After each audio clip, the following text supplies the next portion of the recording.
What's up, guys? Welcome back to another episode. Today, you're in for another great treat. I got a great comedian coming on. It's Mr. Mike Lenoci. If you're not familiar with Mike Lenoci, I'm going to play a little clip of some of his work real quick, and we're going to wait for him to come in here. I've met Mike a few times, but I don't know him. Let's give a big hand to Michael Lenoci, ladies and gentlemen. Meet him together with you. Michael Lenoci.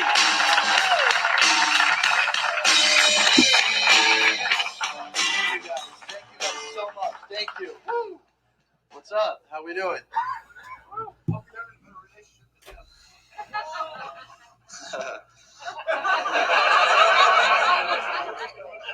Here we go.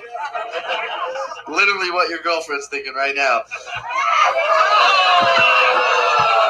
Just kidding. Hey, oh! Hey, fucking hey, huh? Wait, is there Italians in here? This whole show's Italian. One? Hey, motherfuckers, huh? There's Marco. He's Italian. I'm Italian, but like a fake one. Like, I don't give a shit. Don't give a shit. Guess what? The headliner, Mike Marino, he's Italian too. You'll see him, dude. Fuck, looks like he's killed 3 people at least. You're like, all right, yeah, whatever you want, sir. I walked in when I first met him. He's just like, how you doing? Why does it always look like Italians are trying to look through fog? Where are you at? That's great. So we're going to talk to Michael in a little bit. It's going to be good. I just saw him a couple weeks ago at the Ha Ha Cafe. He was actually on the show with Josh Adam Myers. It was a great show. He's a very funny comic. Speaking of comedy, I'll be at the Federal Bar next week, Thursday, and then the following Thursday. It feels good to slowly be getting back into doing stand-up again. Live stand-up. I was doing Zoom shows, and Zoom's a good thing, but it's not the right forum for stand-up, anyways, here is Miami Dolphins finest. I'm going to bring him on in. Can you hear me? Yes, I can hear you. What's up, Michael? How you doing, man? What up, dude? What up, dude? What's how's that hat, man? You got the black and white one?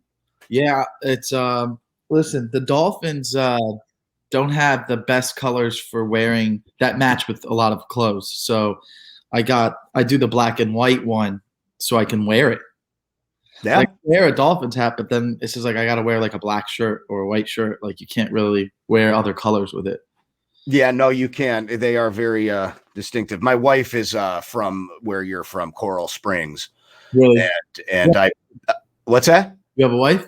Oh yeah, for a long time now. Good job, dude. Good job. You figured it out. Thanks, man. You got one of those? Nice. Good job, dude. You're in LA, right? Yeah, I'm in LA, and I'm from New York, but I've been with her for like 20 years. No, well, that's how since you were 11. What I mean, how old are you? No, I'm 41. So here's the deal: I met my wife out here. I moved from New York. I met my wife out here when I was 20. Yeah, she was out here for pilot season acting. Finished up pilot season, moved back to finish up high school. In Coral Springs, and then moved back out here that summer to go to USC. So we stayed together we met out here, boom, broke up for 2 years. Had fun, got back together. Yeah, we've been together on this run since 2004. That's a long. It's like you've almost been married as long as my parents, and you're 50 years younger. It's fucking weird. Telling you that and getting in that whole convoluted explanation, that is fucking weird. You're right. It's weird. And then what high school did she go to? She went to Pinecrest. So was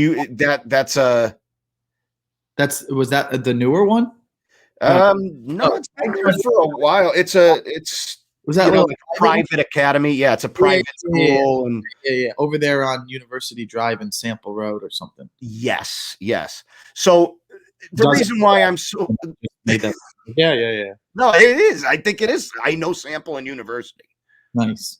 So I do know that. I believe you. But so I've been going out there and for holidays since 2004. You know what I mean? For Christmas and stuff to Coral Springs. So your parents are still in Coral Springs. No, they actually moved out here 2 years ago. So they live out here because we got grandkids. They wanted to be by the grandkids and stuff. So They have kids. You're a father? Oh yeah. Nice. You never know. I mean, people just DM you and you're like, okay, this guy could be crazy, but let's see what happens. Well, when I DM'd you, with kids, you're like, oh, he's got it together. Okay. I totally assumed some other shit about you. Totally was like, all right, I don't know. This guy probably does meth and he's just fucking hit me up. I'll do it. Let's just see what happens. To my surprise, you got more going on than I do. Like you have your life going together.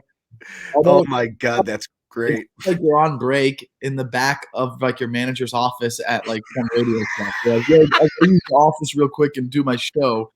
Yeah, here's the office, Literally, like you're in the back of an office, like just give me fucking an hour and I'll be back to work.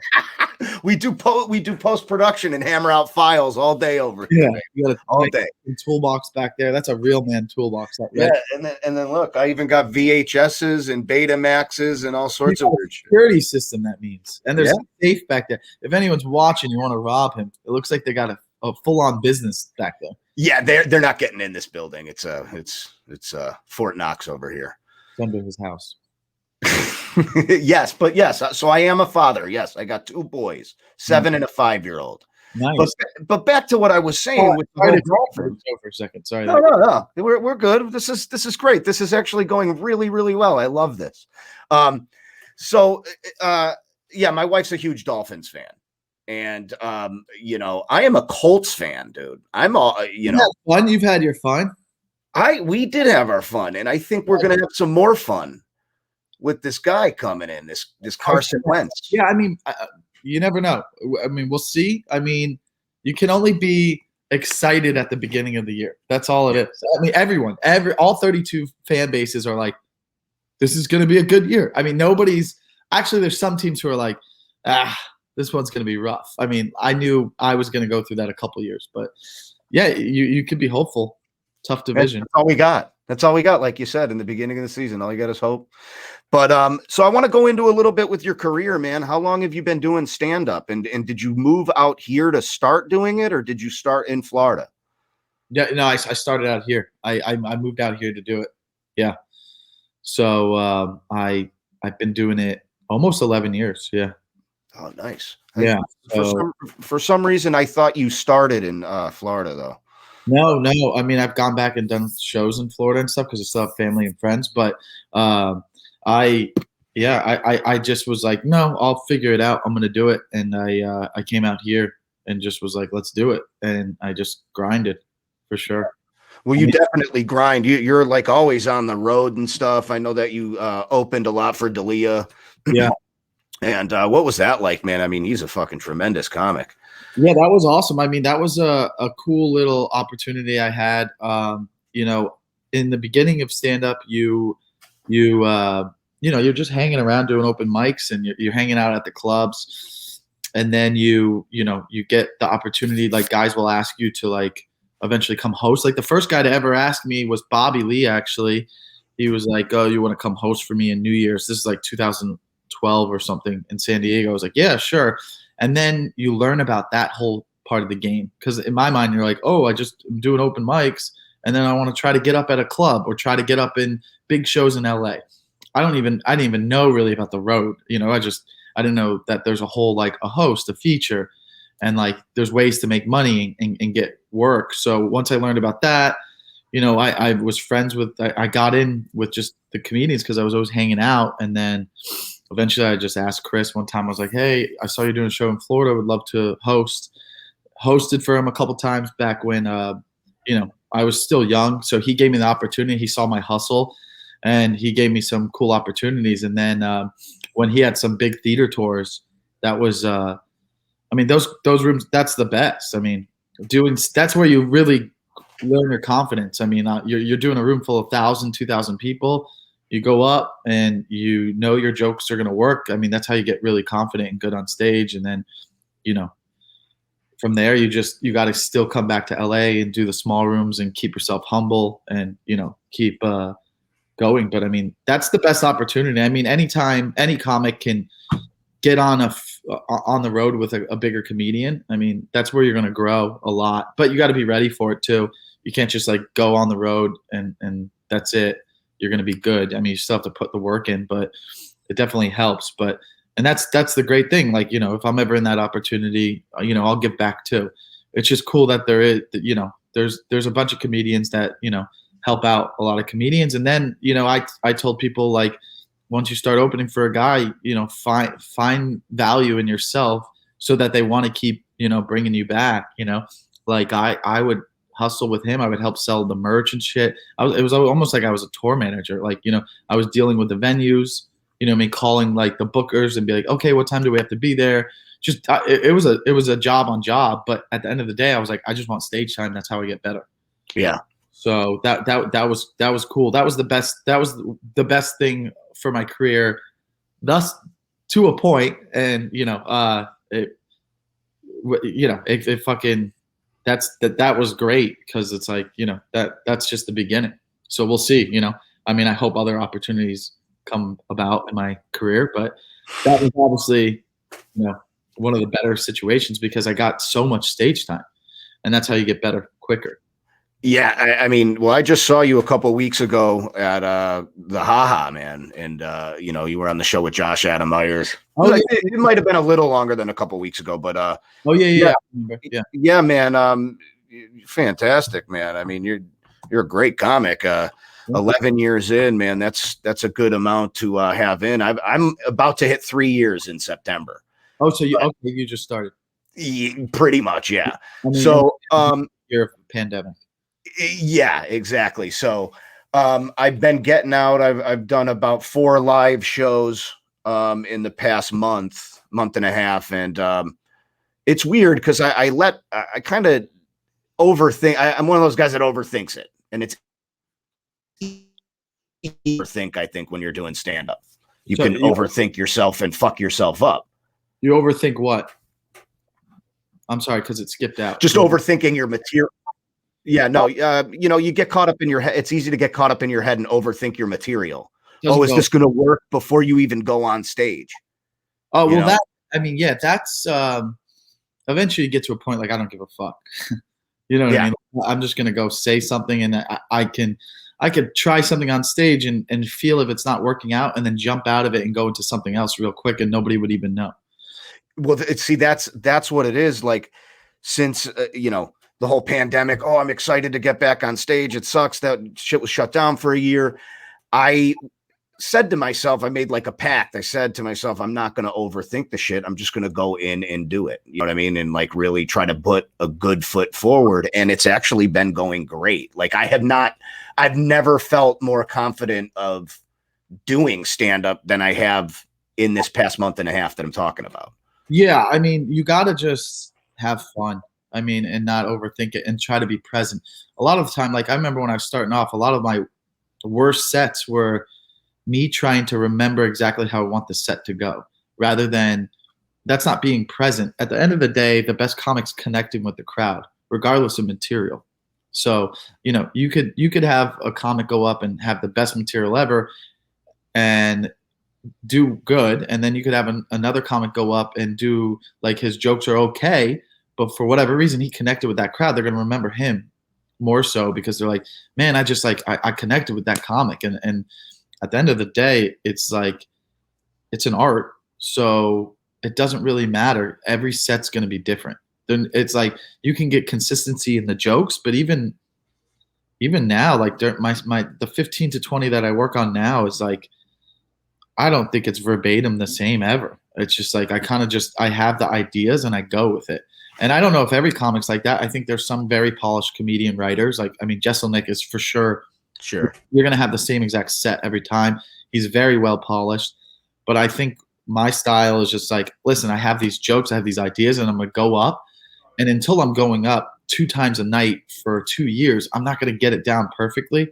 So I kind of just like flow with it and go with it, and then see where the crowd takes me, because I feed off the energy of the crowd. So if it's a smaller crowd, it's going to be hard for me to get amped up. But when I'm in a bigger crowd and I'm amped up, that's me showcasing my stuff.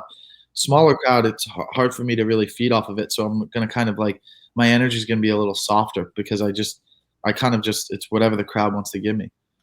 Yeah. No, that makes sense, man. That's And you said something, you're like, oh, I feel good right now for the first time in 3 years. Like what you were talking about specifically, that like every comic, that never ends. You go through that throughout your whole, like every 2 years, I'm like, I have a breakthrough. I had a breakthrough. I had a breakthrough. You're always just doing that. It's evolving. There's no end. There's no end game. You're never going to get to a point where like, that's it. I fucking mastered. Like you're just always like, fuck. And then that's art.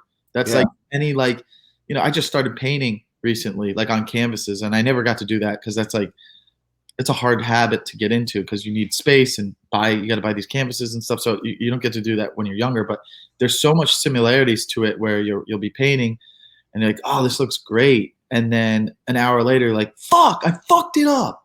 I fucked it up. And then you'll take a break, and then you'll come back tomorrow, and then you'll go back into it, and you'll be like, wow, this is not how it started. It's like I started this painting and I had this idea, then I ruined it, but then I fixed it, and I had no idea it was going to turn into this. That's exactly what stand-up is. I started with this bit. I had no idea it was going to evolve to this bit, and then I fucking feel like I fucked it up at one point, but then I fixed it and added this bit, and now it's this. Like, it's just like, in a way, it's magic. Like it becomes a big snowball that you just keep adding to, or a fucking ball of clay. The other night, I'm doing my set, and then an old bit popped into my head, and I threw it in the mix, and I go, well, that fits in this set, although it's an old bit from 5 years ago, but I've never had a special. I just have YouTube clips. So who cares? What have 10,000 people seen that joke?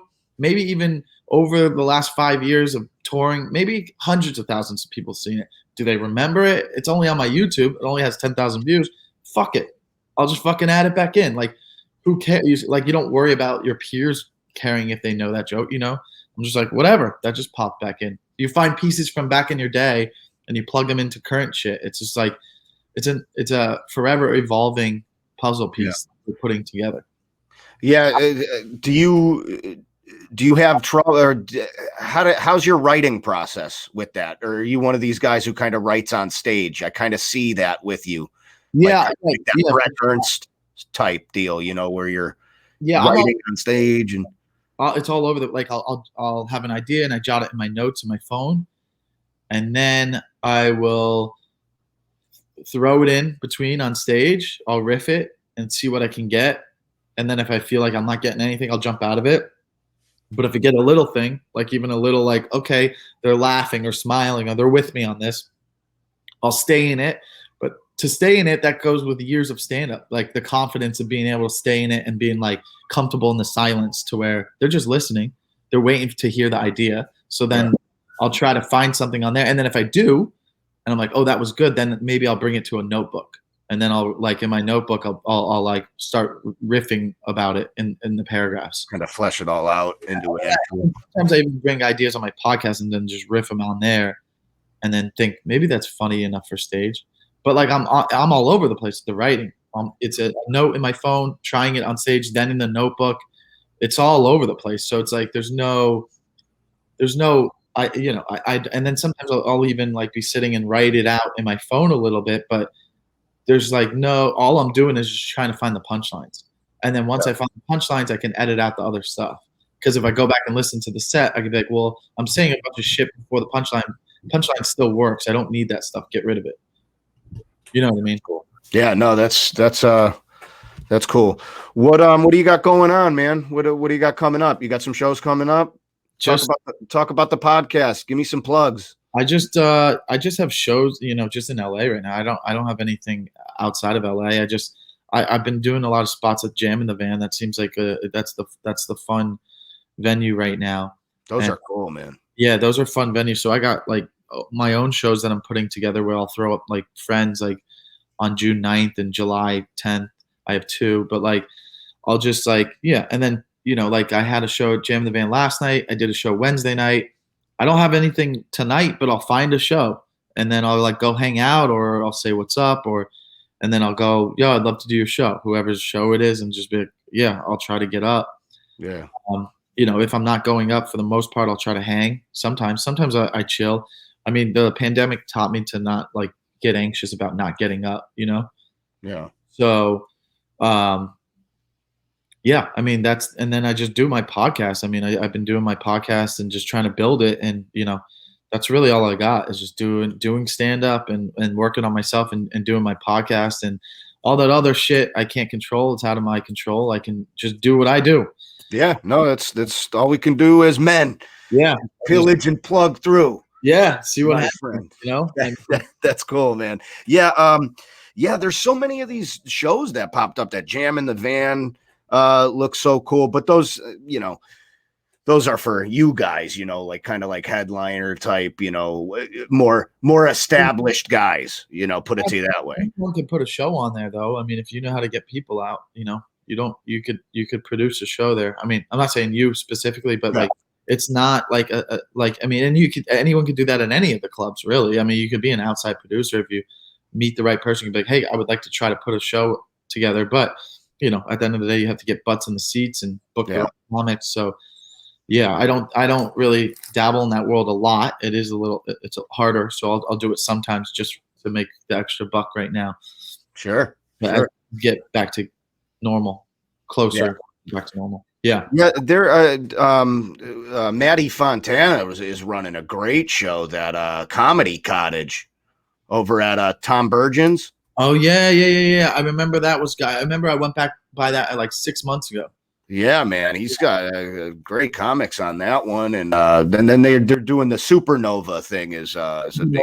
I'm doing that next Wednesday. Yeah. Are you? Yeah. Yeah, I was talking to Charles Greaves because I want to try to come out there and see a show. So maybe I'll come. You're up there next Wednesday? Let me look. I am there on the 12th. Yeah, 9:30 show, the 12th.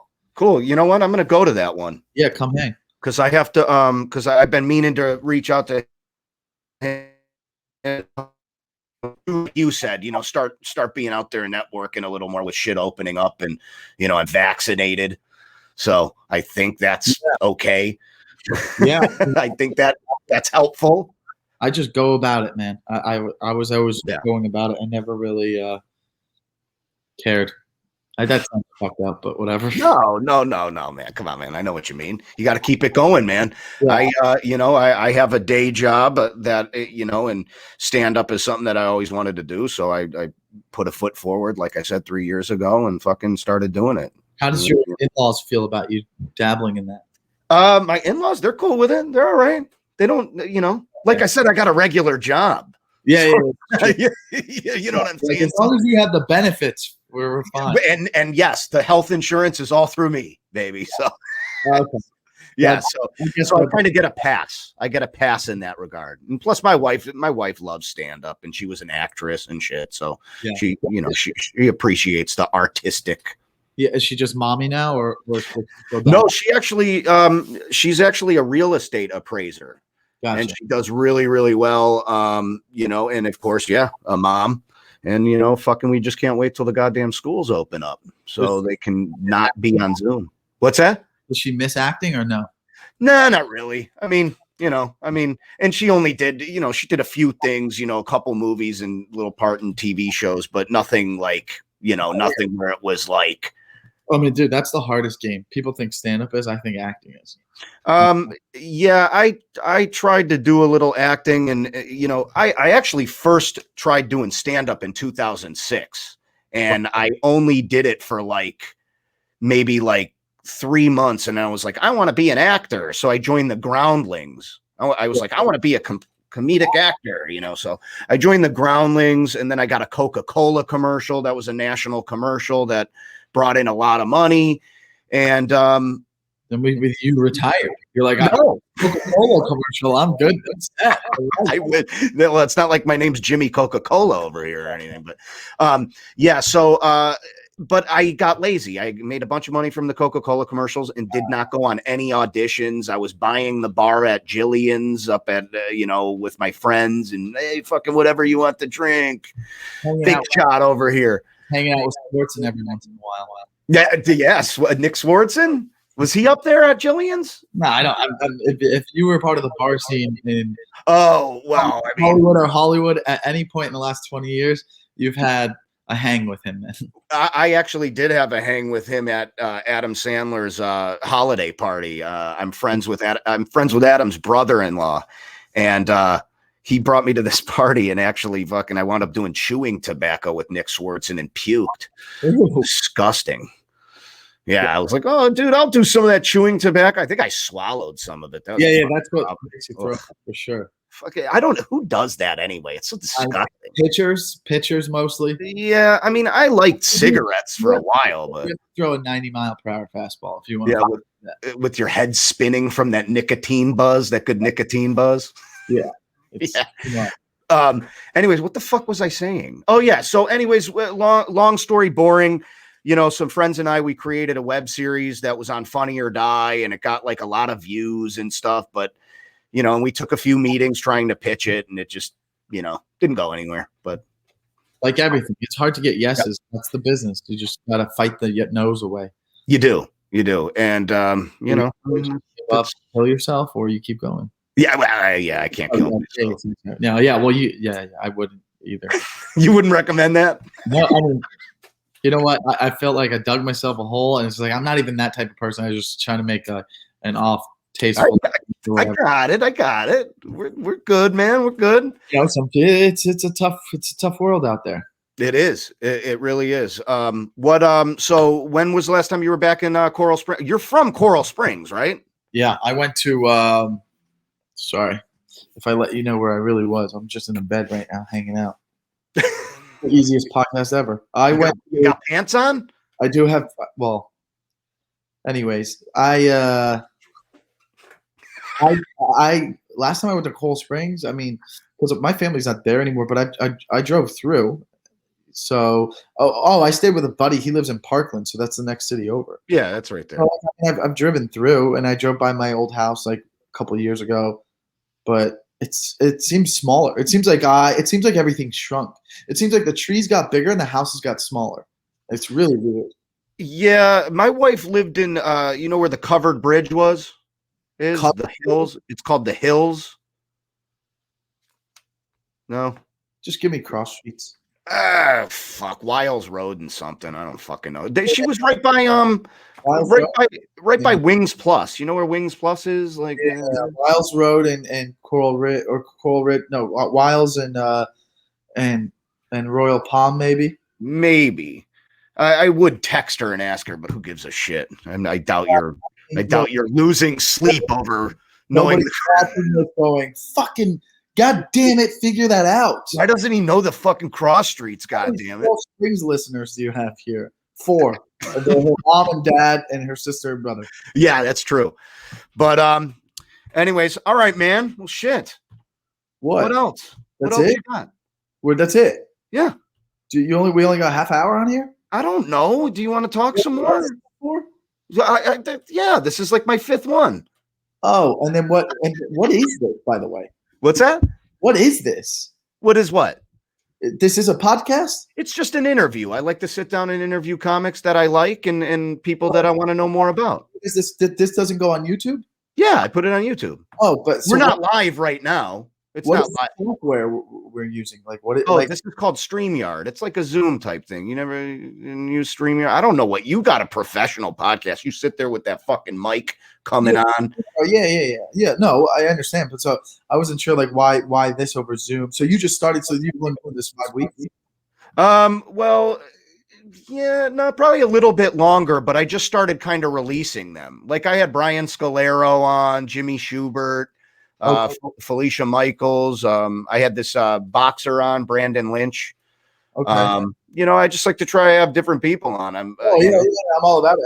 I was just and then like you'll just post this and then do you do a little intro in the beginning of yourself. Yeah, exactly. Yeah. Like I played a little clip of some of your stand up in the beginning, and it's just it's just a hang. And plus, I'm trying to build build relationships with you guys so I could be like, hey, put me on one of those fucking shows in July. That's cute. No, what we'll do is we'll say hi to you and hang out now. What's that? We'll say hi and hang out now. Yeah, Hey man, good to see you. I can put you up. Hey, good to see you. Hey, remember when we did that weird podcast or whatever? But I've done so many ones where it's fine. Yeah. I've never had actually, even when I've said yes to random people like across the country and done Zoom ones a lot over the last year, I've never had a weird one though. It's always pretty simple. Yeah, well, when I saw you at Haha, you were on with Josh Adam Myers. I rolled up to that show to hit up Josh Adam Myers in person to do my show, and he wound up doing it. So that was pretty cool. Yeah, to do this. Yeah, to do this. So I interviewed him a couple weeks ago, and it's all on YouTube. I'll send you the link. I mean, I don't know, you watch it, whatever the fuck. I don't know. Well, I'm in it, so I don't have to watch it. No, you don't have to watch it, but you don't even have to tell anybody to watch it. It's all right. You'll tag. I'll throw it on my story. I remember I was like, I'll fucking put it on my story. But what was I gonna say? Fuck. I was like, it doesn't matter. Oh well. It doesn't. That's what I was gonna say right there. It's like big gulps. Well, see you later. Big gulps, whatever. Yeah. Whatever. So, no. Who do you like tomorrow in the fight? You a boxing fan? I'm not. Who's tomorrow? You got Canelo and Billy Joe Saunders. It's a big fight. I like the first guy. Yeah, Canelo. Me too. Yeah, I like the last. Is he Italian? No. No, he's Pride of Mexico. Yeah, I like that's the closest to Italian. And then Billy Joe Saunders is a British guy. Oh, you know what? I'm going for him. My mom's British, so I have to go for him. Is your mom British? Yeah, she's from England. And has the whole accent, the whole nine. Most of the voice is the accent. Yeah, that's the thing. Most of it is. Yeah, that's crazy. It's crazy. Oh, how dare you? Yeah, the whole thing is the accent. She came on a boat, and my dad did too, and they met kind of like on the way here on a boat. They're separate boats. He came from Italy. She came from England. Wow, so you're first generation then. That's what that means. Yeah, nice.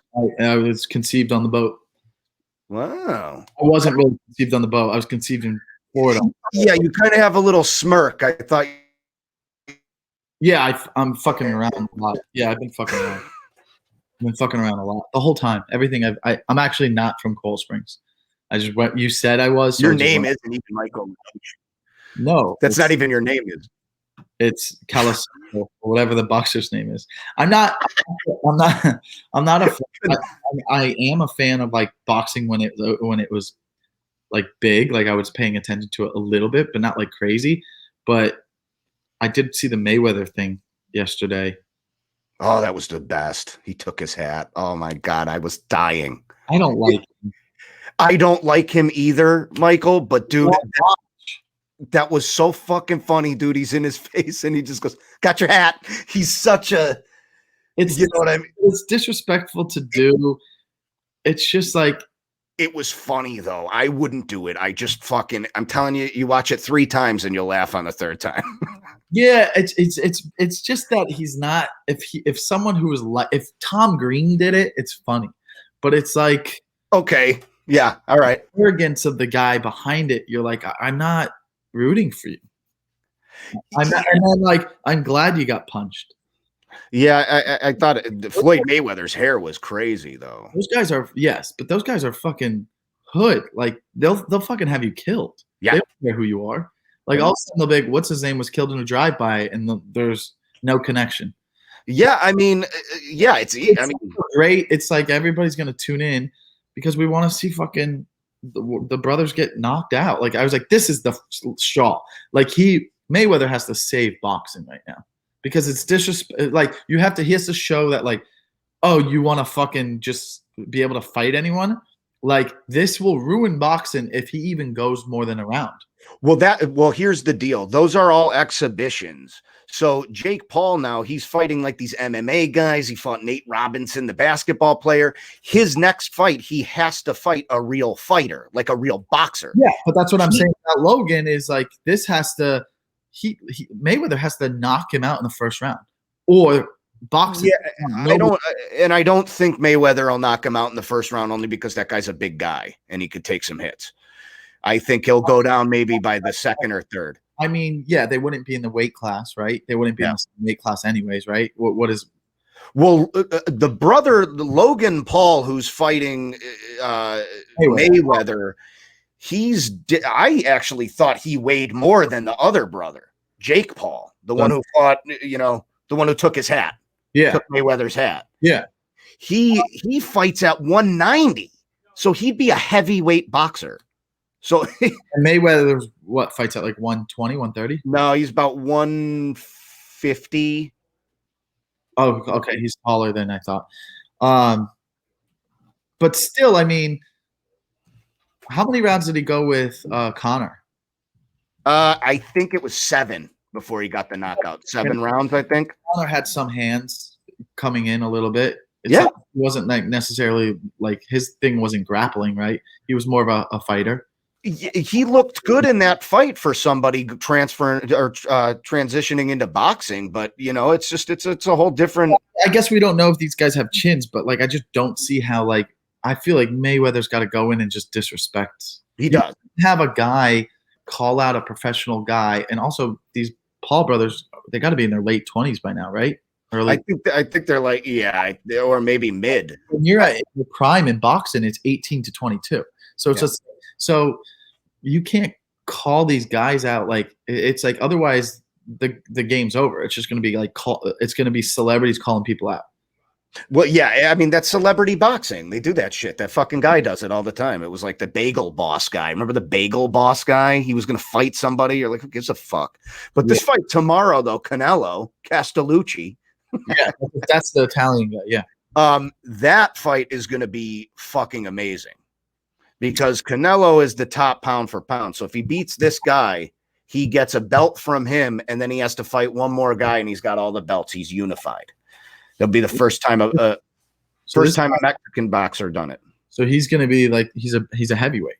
No, see, heavyweights are always the biggest stars. If there's a very good heavyweight. Like who was the last guy that was like a very popular heavyweight? It was that tall black guy, Deontay Wilder. Yeah, he lasted for a little bit, right? Yeah, well, I mean, yeah, he was scoring knockouts on pretty much every fight, but then he got knocked out himself by Tyson Fury, the big bald British guy.